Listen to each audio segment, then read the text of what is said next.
আপনি কখনো নিজেকে নিজে সরি বলেছেন? জানেন নিজেকে নিজে সরি বলা অনেক বেশি প্রয়োজন কেন? কারণ আপনি যখন অনেক বেশি আঘাতে, অনেক বেশি কষ্টে, আপনার মনটা যখন অনেক বেশি কষ্টে থাকে, তখন আপনি আপনার মনকে সরি বলুন। আপনার মনের সঙ্গে আপনি নিজে কথা বলুন।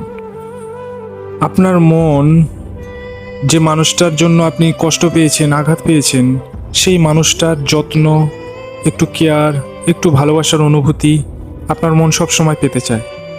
আর সেই কেয়ার, সেই যত্ন, সেই অনুভূতি যদি আপনি নিজের মনকে নিজে দিতে পারেন, তাহলে আপনাকে আর কেউ ভাঙতে পারবে না। আপনি আপনার মনকে সরি বলুন। আর যে মানুষটার জন্য আপনি অনেক বেশি আঘাত, অনেক বেশি কষ্ট পেয়েছেন, সেই মানুষটাকে ক্ষমা করে দিন। কারণ আপনি ক্ষমা না করলে আপনি নিজেকে ভালোবাসতে পারবেন না। আপনি যখন নিজেকে ভালোবাসতে শিখে যাবেন, আপনার মনের যত্ন আপনি নিজে নিতে শিখে যাবেন, আপনার নিজের মনকে নিজে ভালোবাসতে শিখে যাবেন, তখন আর আপনি কারোর জন্য কষ্ট পাবেন না। কে আপনার ভালোবাসলো, কে আপনার যত্ন করলো, কে কেয়ার করলো না করলো, তাতে আপনার কিচ্ছু যায় আসবে না।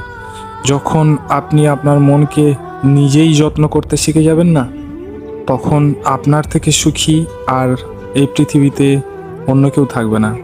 হ্যাঁ, অন্য অনেকজন বলতে পারে যে আপনি স্বার্থপর, নিজেকে নিয়ে ভাবেন। এই দুনিয়াতে কেউ আপনাকে ভালোবাসবে না, সবাই স্বার্থের জন্য আপনাকে ভালোবাসা দেখাবে। তাই নিজে স্বার্থপর হয়ে নিজেকে ভালোবাসাটা অনেক বেশি বেটার, অনেক বেশি প্রয়োজন।